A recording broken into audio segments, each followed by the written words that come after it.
Good afternoon, ladies and gentlemen. Welcome to this week's episode of Waqattack, a 1-hour comedy/parody show with my opinions in order to add banter to conversations and topics that we discuss.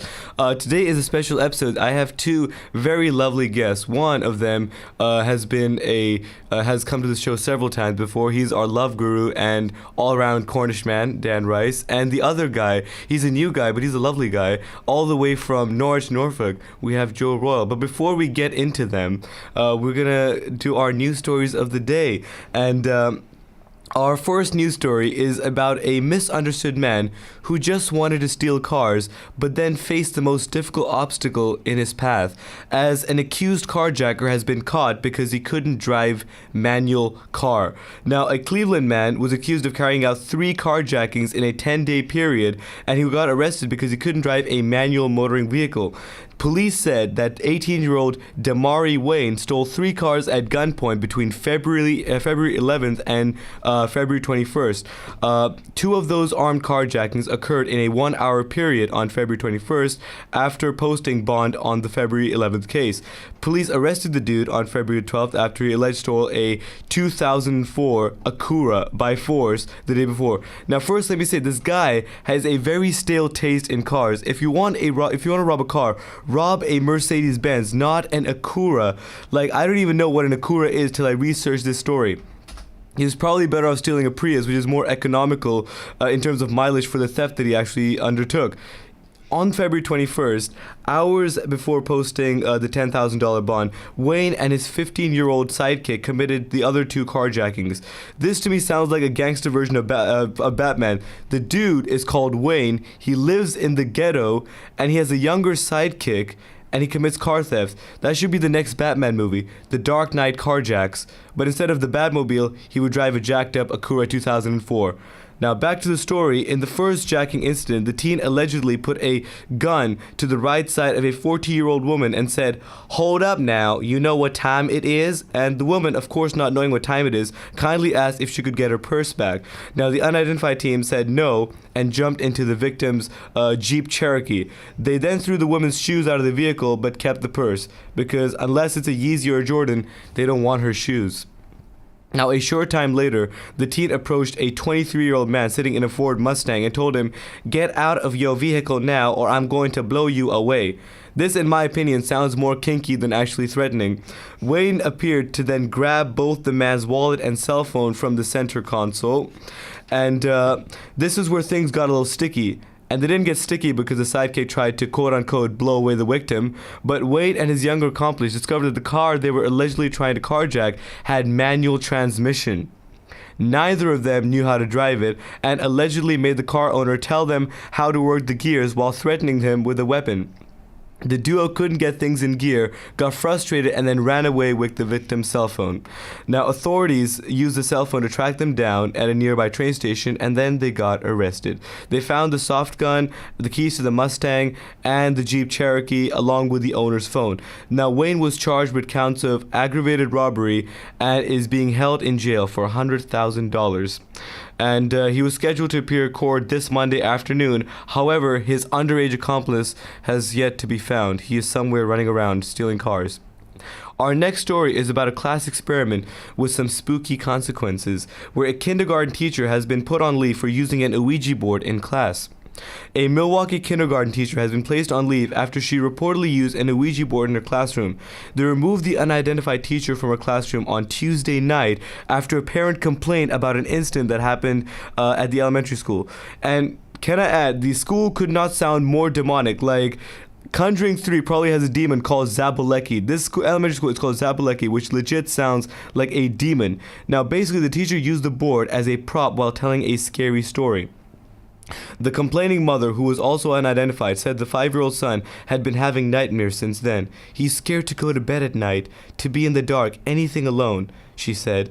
The teacher rebutted the statement and supported the Ouija board, saying the kids have been asking for a scary story for a long time, and she just wanted to do it in all fun. She didn't need to, all she did was she brought the Ouija board to make the scary stories come alive.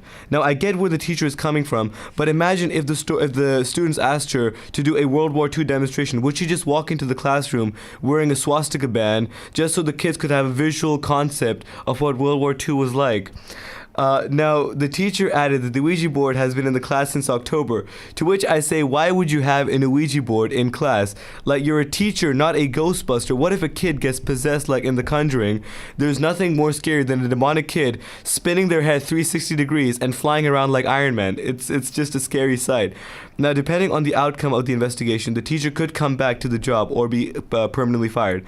Either way, the complaining parent is satisfied with the outcome, saying the teacher should think twice about her actions in the future. Now, Ouija boards, to be clear, is supposedly allows communication with dead spirits, but there's no scientific evidence proving that. But I wouldn't recommend messing with that stuff because there's like no scientific evidence. There was no scientific evidence for AIDS until it actually happened. And frankly, I don't want to be in a horror movie based on true events regarding me, you know? Our final news story is about things going in from one end and coming out from the other end, but appearing very strangely puzzling and obscure. Peeps Oreos are reportedly turning your poop pink.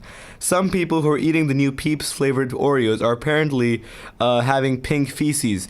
Peeps is like a marshmallow delight that you kind of put in your mouth. It's like a marshmallowy goodness thing that's quite famous in America. I think they sell them in Sainsbury's here as well.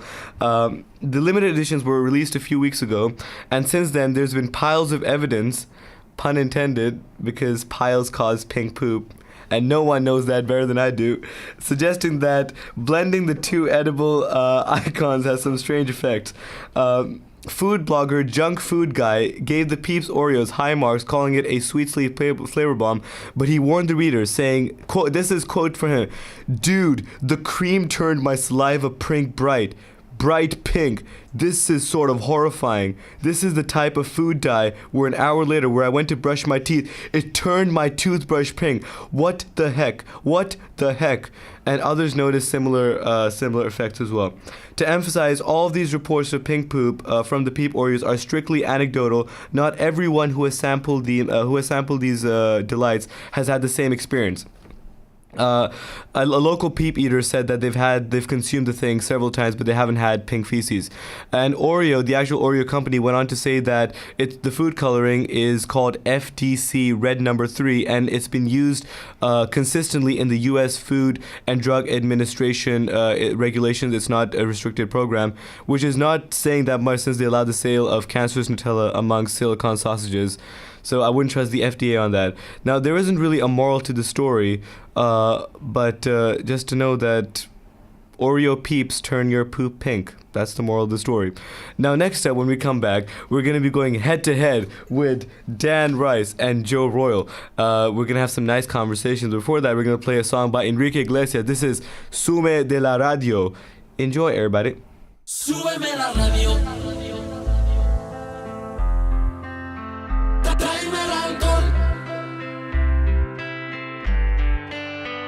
Súbeme la radio, que esta es mi canción. Siente el bajo que va subiendo. Tráeme el alcohol que quita el dolor. Y vamos a juntar la luna y el sol. Súbeme la radio. This is Insanity Radio, 103.2 FM.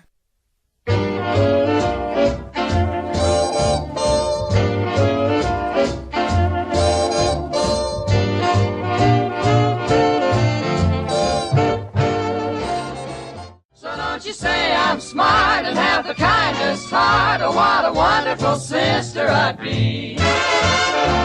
Just tell me how you like my Personality. Baby, you've got the cutest Personality. That was Personality by Johnny Mercer and the Pied Pipers, a 1946 song from the hit video game Fallout 4. It was a recommendation by Dan Rice himself. Speaking of Dan Rice, we got Dan Rice and Joe Royal here with us, and we're going to play a little game called Head to Head. But before that, we already know Dan, but we don't know Joe. Let's get to know Joe a little bit. Joe, how are you doing today? I'm very good, thank you. How are you doing? I am fantastic. Isn't it a lovely sunny day today? It's been really nice. It's just it's a nice campus. Yeah. When it's sunny. I'd definitely say that. It's not the best campus when it's a bit muddy. So you like the sun as compared to when it's pouring down? Oh yeah, definitely. You're a sunny lad. Okay, so in order to get Dan into the thing, we asked him which Disney princesses do you relate to. So which Disney princess do you relate to? Mulan or Jasmine? I'm only giving you two options. Yeah, you can't pick any white princess here. It's a hard one. Yeah. I would have to say Jasmine. Yes. Ooh. Yes. Because my only reason for not going for Mulan is one of her key things is Yeah. the fact that her parents are quite staunchly against her idea of going and doing the thing. Yeah. And I know Jasmine's dad is against her marrying who she wants kind of. Jafar? Oh wait, no. At the beginning he's kind of Yeah. against her Yeah, picking who he marrying wants to her, pick yeah. for her. Yeah. But he's actually quite a supportive dad in comparison, and my parents are reasonably like that in real life, so I think Damn, you're like a real life Jasmine. I mean, yeah, I just like Jasmine's dress. Yeah, he's just like it's a skimpy little She dress also that has a she wears. tiger, and I really like. All the tigers are cool. But then I would like to be friends with Eddie Murphy, so I don't Oh, know. Mulan has yeah. kind of like got that element. Okay, so I'm gonna make you. This already failed because like I want you guys to go head to head against each other, but you guys started off both being Jasmine, so that's gonna be a bit difficult. But All right, well, who are you, Chaudhry? Yeah. Mulan? No, actually, the thing is, I could say Jasmine we because can all be Jasmine. no, I could be Jasmine, but like I'm quite like my complexity is quite like Jasmine, but I don't relate to her. I think she's She can be a bit whiny. I'll put that forward. She is Yeah. very like I'd say highly strung at some point. She's high, but the thing is, what I like about Mulan is that she can like climb poles like really high, and she can make a man out of you, and I like that in a woman. Yeah, climbing poles, definitely. I love climbing poles. There's nothing much more entertaining than climbing poles. So what? Okay, this might be. What animals do? Okay, we'll start with that. Dan, what animal do you relate to? Ooh, well, I'm gonna say an orangutan because You're not ginger. I'm a bit, but I don't know. I don't relate to it. I just like them. Is it because they're This is getting difficult. endangered and they're getting hunt I'm down, gonna and you have to- feel endangered as a human being? Yes, definitely. No, if I had to think about it, Orangutan's not that bad because It's they're a quiet. hard, it's a hard question because you don't Yeah. relate to many animals. I get Exactly. you. I like mean- different animals, but I wouldn't say I necessarily relate to them. I mean, I don't climb up trees or roll around. Do you in not mud, climb so- poles, Dan? Occasionally, but Yeah. that's a special treat. Special treat for the late tab listeners out there. Special treat for you guys. Joe, what animal do you relate to? See, it's a really difficult question. My favourite animal Yeah. would be a bear, A but bear. I would never say that I relate to a bear. 'cause No, I- but but like a grizzly bear, like A like grizzly massive brown- grizzly bear. Do you like Brother Bear? It's all right. It's You don't like it? Phil Collins. No, it's good, but Yeah. it's not the level of other Disney films. I must admit. They're in the big blue house. Bear in the Big Blue House. Did they have it in the UK? Yeah. I thought that was yeah. like an American thing. I didn't think they had it here. That moon was scary, dude. Oh my god. Like, number one, the bear is like a puppet, dude. And he just looks up at the moon. He's like, "Good night, moon." Scary. So, Joe, as a historian, Yes. do you think humans learn from their mistakes? Because we're still having many wars these days. Do you think we've learned anything from the past? This is what I actually wrote about in my personal statement when I Yeah. came to uni. Is I actually argued that we don't learn from our mistakes Yeah. very often. A lot of the time, we see what's happened before, but we always kind of think ourselves as more evolved, better people. So we're like, oh, it can't happen to us until it happens. We're often the problem is you're involved, and it's hard to see when you're involved what it looks like from the outside. True. So we can see we can criticize as much as we want people who were part of Germany in the 1930s in the build up towards Hitler's eventual gaining of power. Yeah. But we don't necessarily know what it was like there at that Yeah, moment. yeah. And I feel like when you're in history, it's hard to see the comparisons to previously. We're getting better at it, though. We're getting better, yeah. One thing I've noticed is particularly in what I've noticed, is we look at history now a lot more when we're talking about political events. And previously, I don't think it was necessarily there. Even when I was growing up, like, I don't remember there being as many references to historical events when political actions were Do you have like a favorite war? Like, It's funny you should ask that, actually. I've just been looking up the Great Emu Wars, or just the Emu Wars, if that's your preferred. Emu War, isn't that like a little furry bird thingy? Well, it's not quite little. They're pretty big birds. I think they're around 5-6 foot. Like, they're pretty big. Damn. They're quite aggressive animals as well. But in the 1930s, Australia had a massive problem. They wanted to farm Western Australia. Yeah. But there was about 20,000 of these emus. That's a lot of emus. And because it was only at certain parts of the year, because they migrate. Yeah. They only migrate like a small distance. They're not, because they're flightless, as you said. Yeah, but, slow. But they were destroying these crops, and they had ordered like this bounty on these emus, but it wasn't really working because no one had the means to actually kill them. Yeah. So they brought in the army, and the way that the army decided to cull these emus was to put 2 massive Lewis guns. And this is 1930, so machine guns aren't massive at this point. Yeah. But Sir, I think it's George Percy or something like that. He was the military commander at this time. He had been in World War One, and he had seen the effect of these machine guns. So he was like, "I need these. These are the only things." And basically, they were just terrible. The guns jammed a couple of times. They mounted them onto back of trucks. Yeah. And the trucks were too slow, because it's still in the 1930s. The technology involved in the cars were just not good enough. Yeah. And emus can run 40 miles an hour. They're quick animals, and they're also very resilient. If one of them got clipped or shot, they're pretty good at kind of running off still. And they didn't really kill very many in the end. It's down on Wikipedia as a decisive emu victory. Damn, so machine gun versus emu. Emu comes on top. So, Dan, as a geologist, do you think World War III will happen soon? Well, possibly not World War III. See, I'm a believer in the Gaia hypothesis. What's that? So basically, it's kind of the belief that an Earth is a giant self-regulating organism, not an actual organism, but it has a series of mechanisms which keep it in homeostasis. And we, as people, we're overpopulated. Yeah. And we're killing the Earth. Yeah. So we're going to get a whole bunch of mechanisms to kind of, keep the population down. Yeah. That'll come in the form of natural disasters. Natural disasters, like some sort of disease. Exactly. And it's bound to happen. The more people are on this Earth, the more likely it is. Every second it's more likely. So a bit depressing, but I think we'll die before World War III. Okay, so we're going to die before World War III. That's something to look forward to. At least we don't get nukes.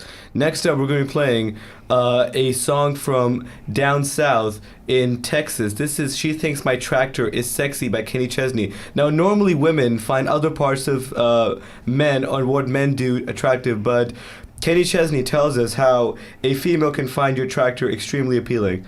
So this is Kenny Chesney with She Thinks My Tractor Is Sexy.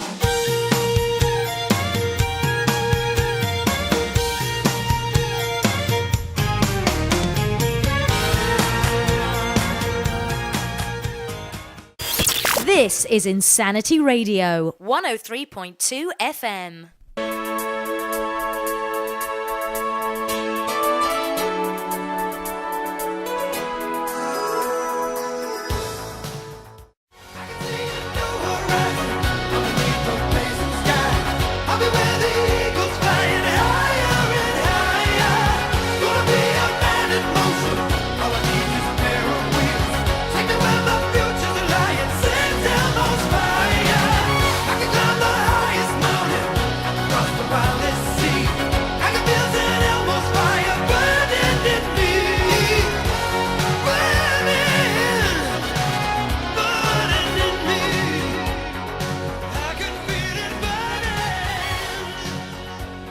Oh my god, did you feel that song? That was such a good song. That was St. Elmo's Fire by John Parr from the movie St. Elmo's Fire. We're back with Dan Rice and Joe Royal. And guys, Joe, you're from Norwich, right? Yeah. Dan, you're from Cornwall. Yeah. I'm from Bromley, originally Pakistan, but we're not gonna take that into account. We're taking Bromley into. So, in terms of places to live, I find Bromley's the best place to live. You think Cornwall's a good place to live, and Joe, you think Norwich is heaven. Yeah. Let's battle it out to see which is the best place to live. So give your argument, Joe. Norwich has been voted the best place to grow up in the UK. And Wait, Joe, I had your mic off. Could you repeat that? No worries. Norwich has been voted the best place to grow up in the UK. Also, recently, NR6, which I live in NR7, but NR6 is my basically. What's an NR6? It's postcode. All right. It's the place that's next to me was voted the post office said it was the second best place to live in the country. So, it's quaint.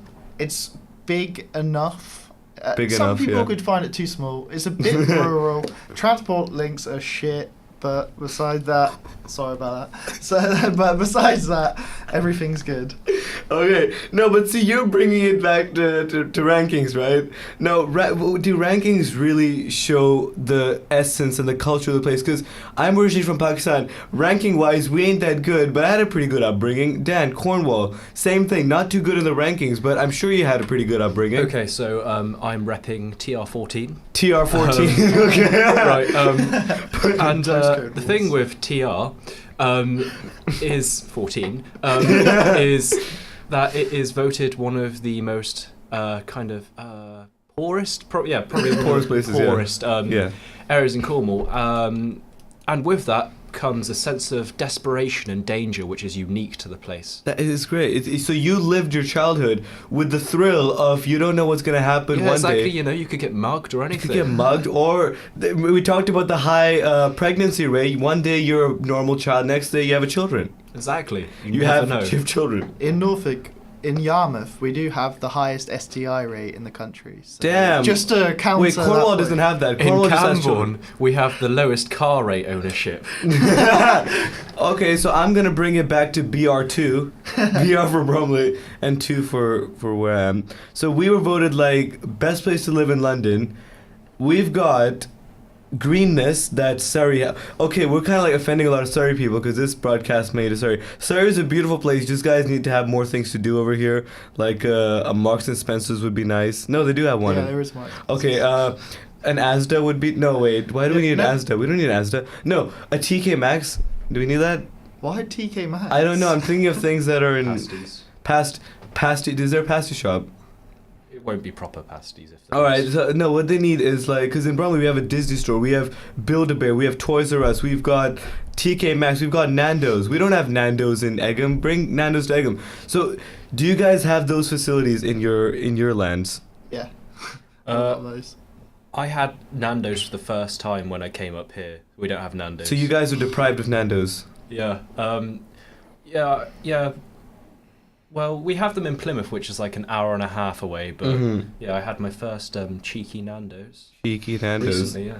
Do you think that you were missing out on a lot when you didn't have the cheeky Nando's, or did you have something else, a Cornish meal that other people don't have?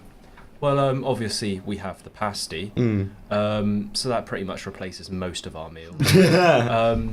But no, it's certainly fulfilled my life having Nando's. So every single location has a restaurant or something that they're known for. Is there any restaurant that Cornwall or Norwich is known for? There's 2 restaurants I would always recommend going to. You've got Grosvenor's Fish Bar, which is, again, I think this is rated really high on national rankings. Is it Gordon Ramsay approved? I don't know. Yeah.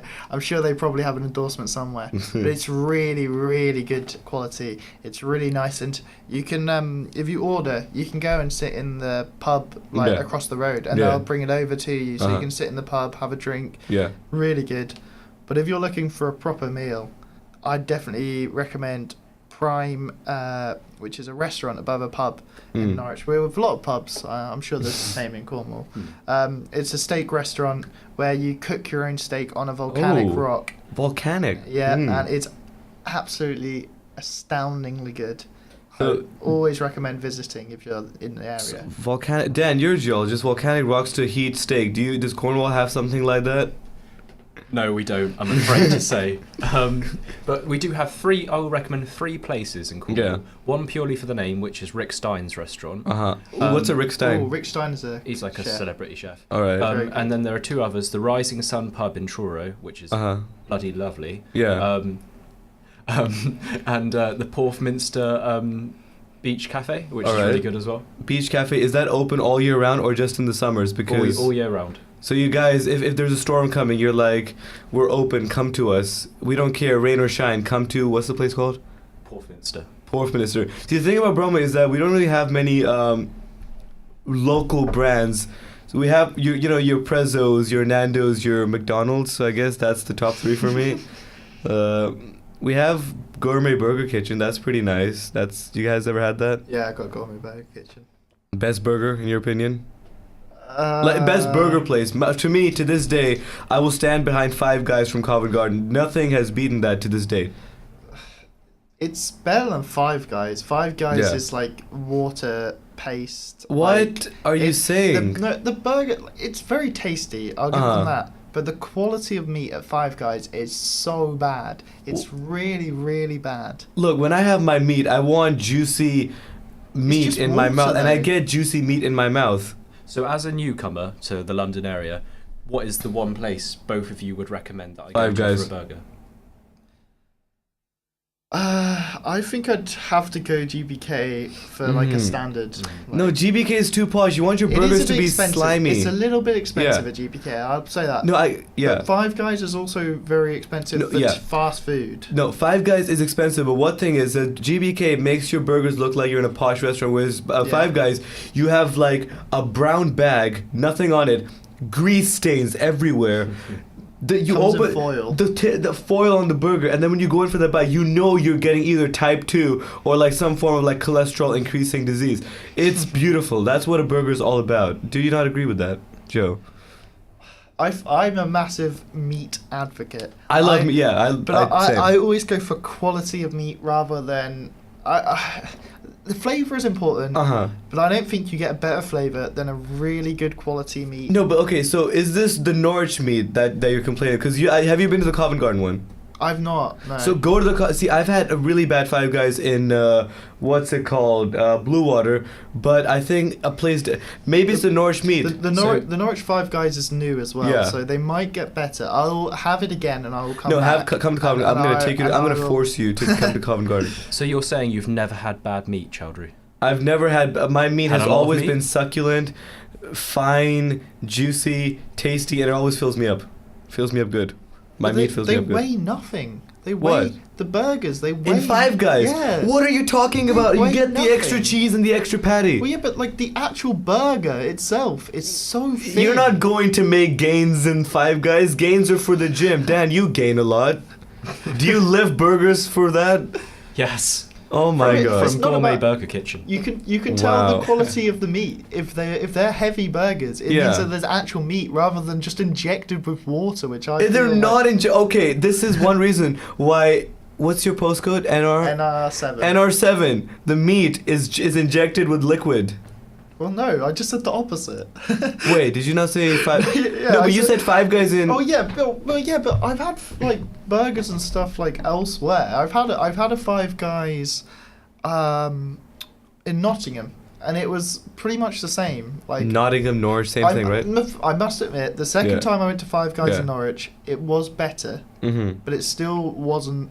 It's better. It's kind of the in between of like McDonald's and a good burger from a restaurant. That's how I view it. Okay, I'm gonna cancel this show and then we're gonna go have some Five Guys. So what you guys listen to DMX, What They Really Want. This is a clean version because children be listening to the radio show sometimes. So enjoy What They Really Want by DMX. DMX, Cisco. What they really want from me. True, know what I'm saying? What they really want from her. Def Jam, Rough Riders. What they really want from us. By the way, it's the entity. This is Insanity Radio, 103.2 FM.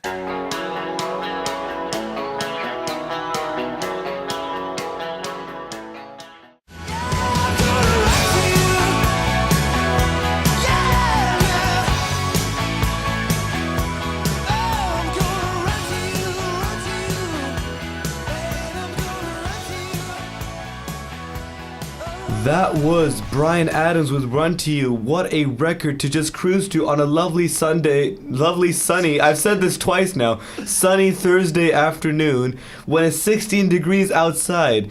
and not that much wind, just warmth, your body is getting all the vitamin D they want. Dan, you like vitamin D, right? I absolutely love D. You gotta have the vitamin D. Joe, do you like vitamin D, or are you a fan of other vitamins?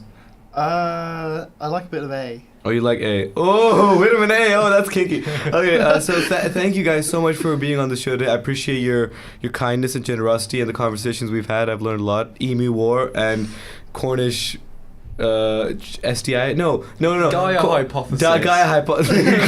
Gaia hypothesis. Is that all you think when you look at me? Yeah, when I look at you, I think of STDs. All right. So this was this week's episode of Waqattack. We'll be back next week, 3 to 4 p.m. I hope you guys enjoyed today's show. Have a fantastic rest of the day and rest of the week. I'll see you guys next week. This is Red. What song is this, Joe? I'm gonna let you introduce this. This is Redbone by Chaudhry Gambino from his new album Awaken My Love. Ooh, that's great. Bye, everyone.